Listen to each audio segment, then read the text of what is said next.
There you are. Feeling better? How did you find us? At the cauldron? And what did you do to everyone right before I passed out? All business, I see. Well, suffice it to say we were keeping a very close eye on Hephaestus, knowing we would need it at some point. Your ruse didn't fool us, and as for my little trick, it was an overload of the senses, accompanied by an energy discharge. Gerard and Eric were only momentarily disoriented due to their shields, but it rendered you unconscious while I got you out. Perhaps some breakfast might steady you a bit?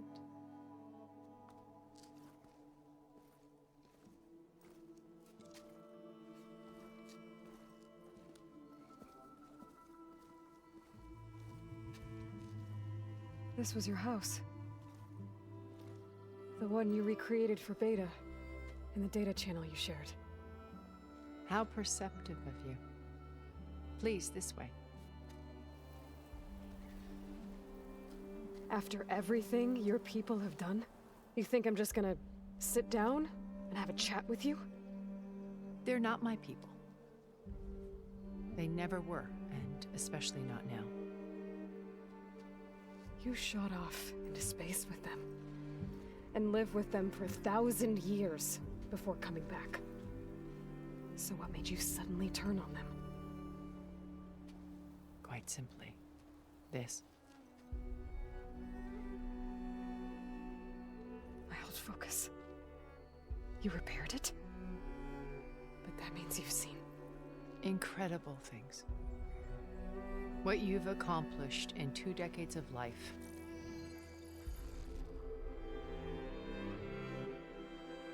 A 1,000 years at my back and I haven't even come close.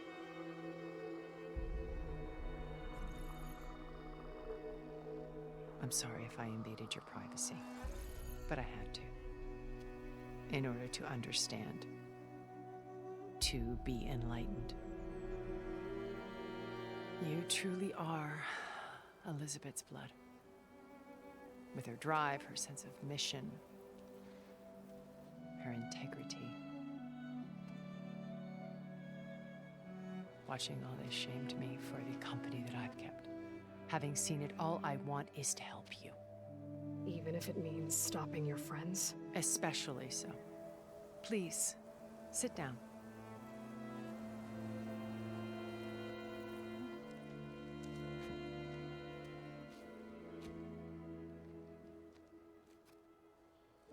There. That's better. Now, we must recover Beta and Gaia at all costs. By now, you must know that Gerard intends to use Gaia to reboot the Earth's biosphere.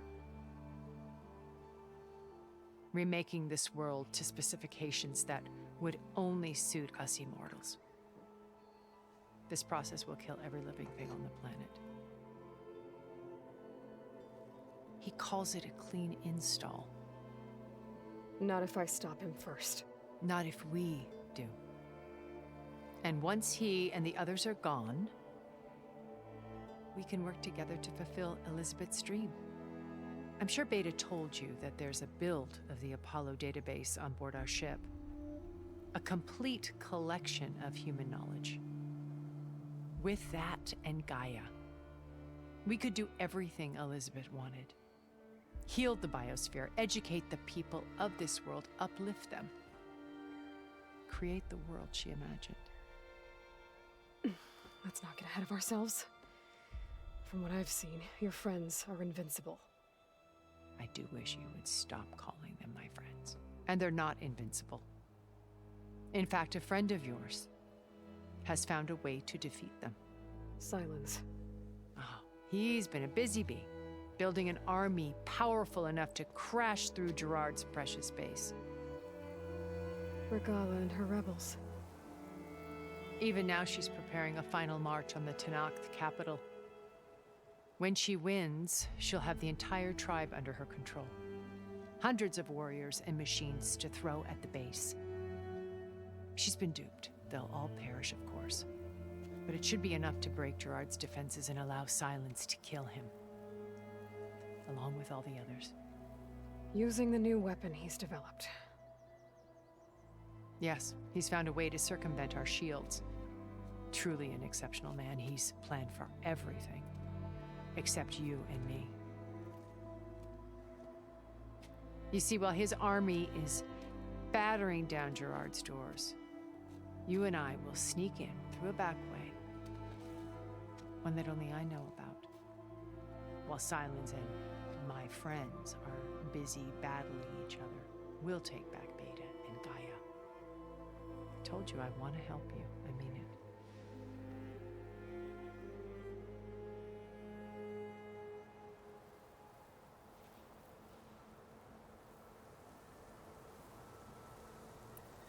So you knew Elizabeth. What was she like? Liz was everything she was. I see in you. And more. Your ingenuity, your determination, your moral compass. You've managed to distill her greatest qualities and make them your own. I'm not asking about me. Tell me about Elizabeth. What was she really like? The honest answer is that I don't actually know. For all the time that I spent with her, she always kept a part of herself locked away. It was like that from the moment we met.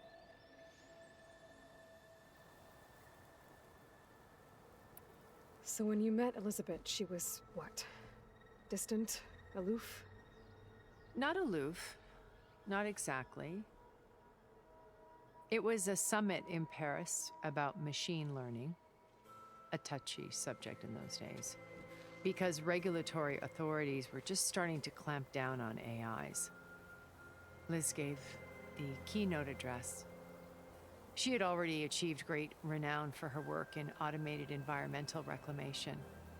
But in her address, she was just starting to imagine the next step, an AI-driven system that wouldn't just act on its programming, but actually take responsibility for its sphere of influence. To care about life, not just follow orders. Revolutionary stuff. I was fascinated. And I wanted to meet her for a long time. I watched her after her talk. She had spoken with such moral authority, such empathy. But after that, she retreated. I could tell she felt uncomfortable with all of her admirers. It was as if giving the talk had cost her something. I didn't want to be a pest, so I planned my approach carefully. So how did you finally approach Elizabeth after her talk? I picked the right moment. The morning of the next day, right as she came back to the conference, she had just had her coffee. She was fresh, rested. It was like she had braced herself for the onslaught of colleagues. I asked if I could walk with her, then put forth a question about her talk that I thought was intelligent. Her answer made me realize it wasn't, but she was very welcoming. Almost as if we were previously acquainted. It was only halfway through the conversation that I realized she knew exactly who I was. It was quite a shock to me. My business was trafficking in secrets, and I took great pains to protect my anonymity. So that was Liz, perpetually one step ahead. I came to view our meeting as a metaphor for our friendship. She always seemed to know me far better than I knew her. I guess I know the feeling.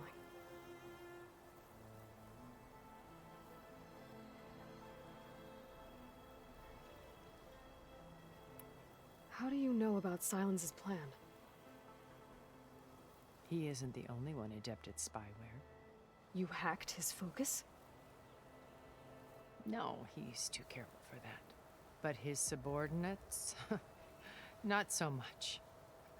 He gave additional focuses to the tribals he branded the Sons of Prometheus. By tapping them, I learned about most of his dealings. The distribution of override technology, the arming of Tanakh rebels, and the secret pact with Regala to attack Gerard's base. But how did he come up with a weapon that can take down your shields? That's the one thing I haven't been able to figure out, but however he did it, I'm quite certain it will work. With it and the Tenakth army, victory seems to be within his grasp. Such a shame he'll be disappointed. Regalla's only interested in killing Hekarro and waging war on the Karja. What does she have to gain by attacking Zeniths? It's the price she must pay for her war. Without the ability to override machines, her little rebellion would have languished in the desert. So she trades with the Sons of Prometheus. Machines to help her overthrow Hekarro. In exchange for an assault on the base. Pride has deluded her into thinking she can actually survive such a battle. And all without ever knowing who the Sons of Prometheus really answer to. Yet for all of Silence's brilliance, still he underestimates you. That blind spot is what will allow us to take Beta and Gaia right out from under him. While hundreds of Tenakth are cut down outside.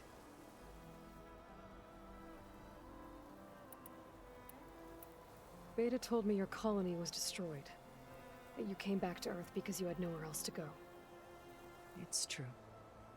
After we reached our destination, a planet in the Sirius star system, we spent decades building a new home.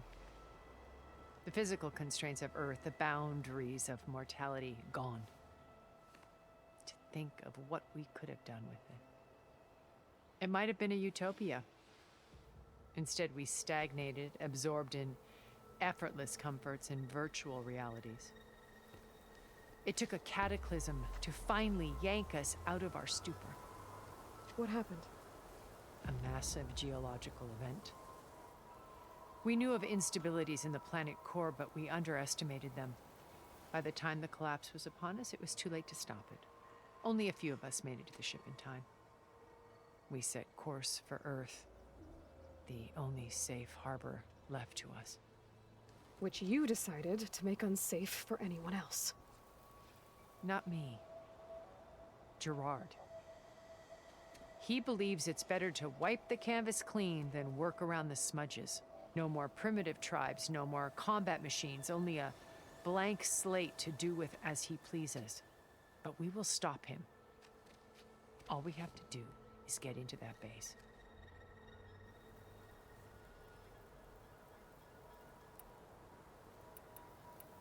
What exactly is your plan to sneak into the Zenith base? We will make use of a lesson I learned from an early age. Always know your exits. In this case, a place where Gerard's new construction meets the ancient foundation, a passage that only I can access. When Silence flings his army at the base, we will enter through this back door, bypassing most of the fighting. The distraction will provide us with a window in which to rescue Beta and Gaia. Once we're inside the base, where will we find Beta and Gaia? Here in the command center. By then, Gaia will have been reunited with all of its subordinate functions, including Hephaestus. What about the alpha build of Apollo on your ship? A simple matter of recovery once the others have been dealt with. With that in hand, we'll have everything we need to make this world as it should be.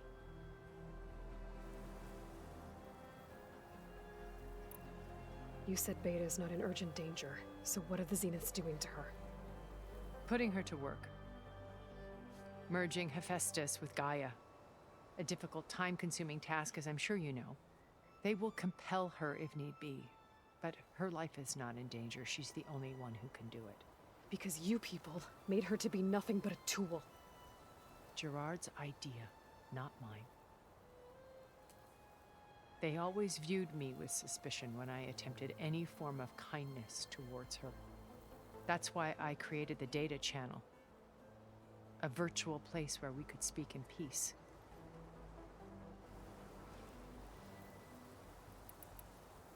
So this channel you shared with Beta, none of the other Zeniths ever found out about it. Gerard believes he's the most cunning of all of us. Even after 1,000 years, he still can't imagine that I would outwit him. The channel allowed me to interact with Beta away from their mistrustful eyes. It offered us a chance to be ourselves. Until you cut off all contact.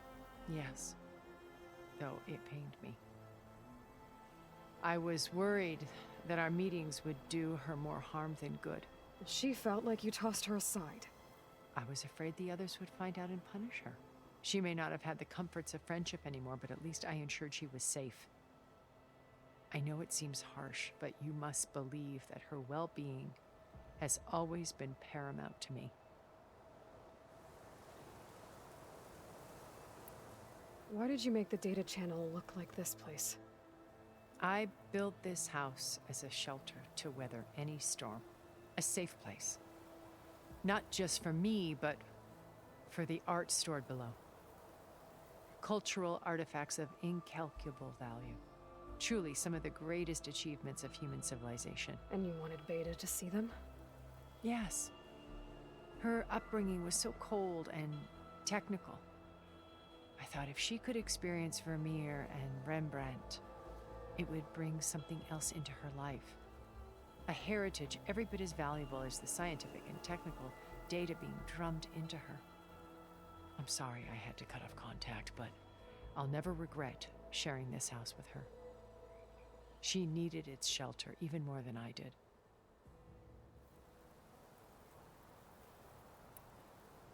My old focus. How did you find it, let alone repair it? When we encountered you at the Hades Proving Lab, Gerard saw you as a redundancy. I knew better. You were a revelation. After your dramatic escape, bravo, by the way.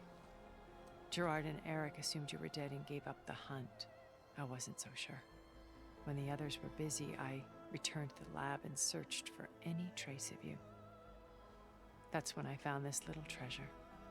Not easy to repair, but certainly worth the effort. As I watched your life unfold, you were like a splash of color on a worn canvas. What Liz was, and more. Did you show it to the others? Of course not. It was your actions that inspired me to defy them. It's worth noting that if I hadn't found it and watched its contents, I wouldn't have known to save you at the cauldron. You'd be dead. So I should be grateful? If you like.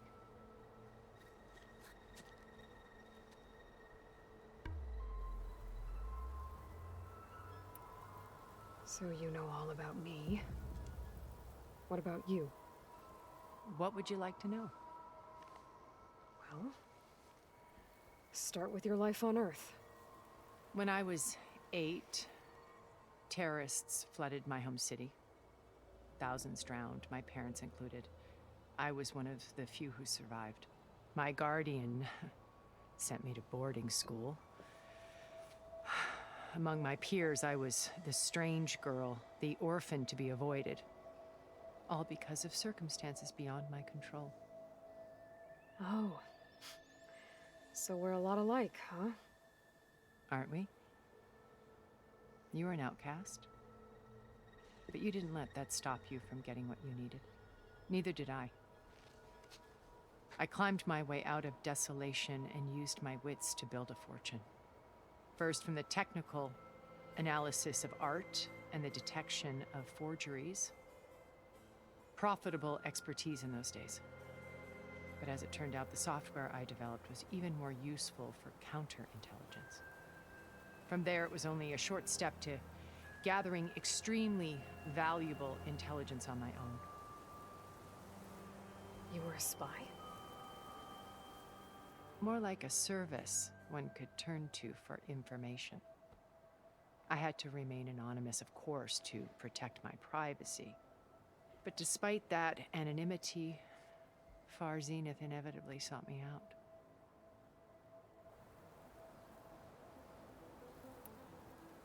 What happened when Far Zenith approached you? They painted an irresistible vision of humanity's future. One where we need not fear illness or death, where we explored the furthest reaches of the stars and thrived.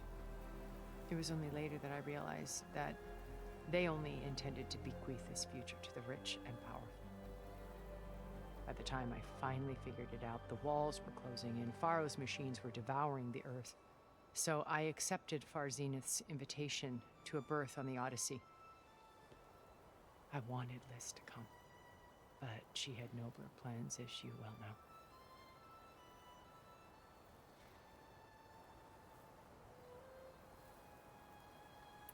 So you didn't know the other Zeniths were monsters until it was too late? I knew some of them were, certainly. It wasn't until we were off-planet that I understood the true scope of their greed. I was grateful to simply be alive, but the others became obsessed with a kind of effortless immortality. They built a colony where machines serviced their every need, where any memory or fantasy could be endlessly savored in virtual reality. It wasn't life. It was stultifying, a pampered dream state. As the decades passed, I withdrew more and more, alone yet again, but this time with eons to consider my mistakes. Now finally, having met you, I feel like I have a second chance. To do what? Help you, of course. To fulfill Liz's dream, which isn't so different from Far Zenith's original vision. A better future for humanity.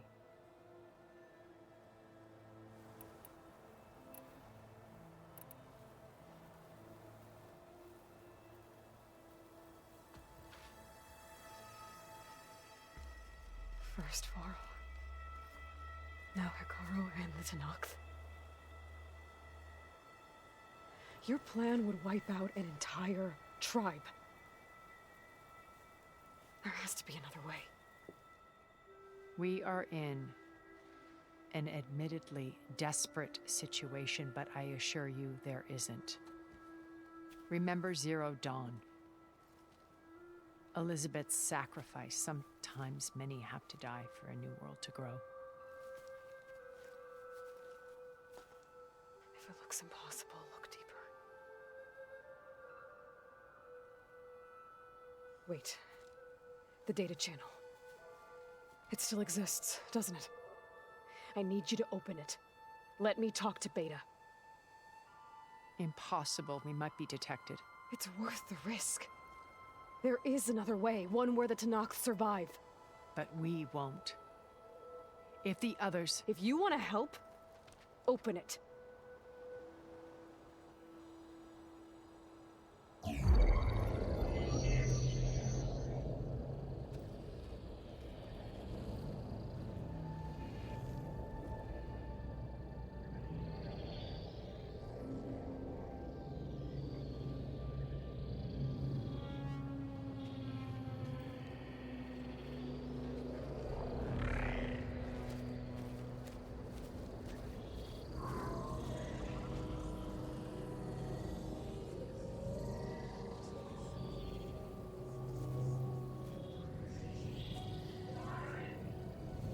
What are they doing to her? Virtual reality dissociation. The manual merge of Hephaestus will take hours upon hours of tedious micromanagement. If she resists the work, they run simulations to induce feelings of isolation and despair. Beta, can you hear me? You're alive. They're watching me. I can't hold up this extra projection for long. You should have killed me. No. No, look at me. I'm coming for you. I promise. Okay? I just need you to hold out a little while longer and work on the merge.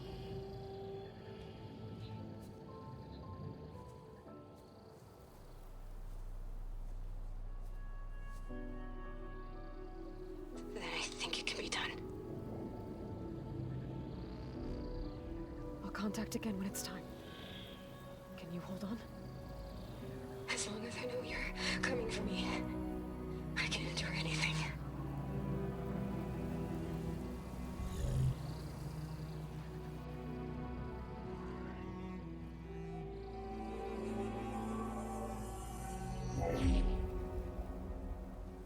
All right. I did as you asked. Now I think you need to tell me what you're planning. I'm going to take Sylens' army away. I don't need it. Only the weapon he made to penetrate your shields. And how do you propose to get it? Ask him nicely? Without Regala and her rebels, he won't have a choice. We'll be his only option. Only option for what? What did you tell her? That is between me and my sister. Will be Sylens' only option for crashing that base. I'll tell you the rest later. But first, there are a couple of things I have to do. Oh. And what are those? Lay my friend to rest. And then I'm going to use the override that Beta gave me at Gemini to put an end to Regala's rebellion. From the air. Wait. Since you insist on doing things your way, I know of something that will truly help you make a grand entrance with the Tenakth. The ancient Horus Titans still possess electromagnetic energy cells as part of their arsenal. Drop one of those on Regala's army and they'll receive quite a surprise.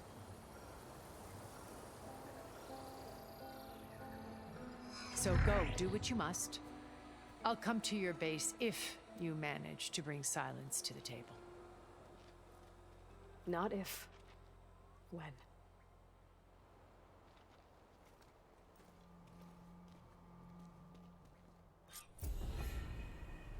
Erend, are you there?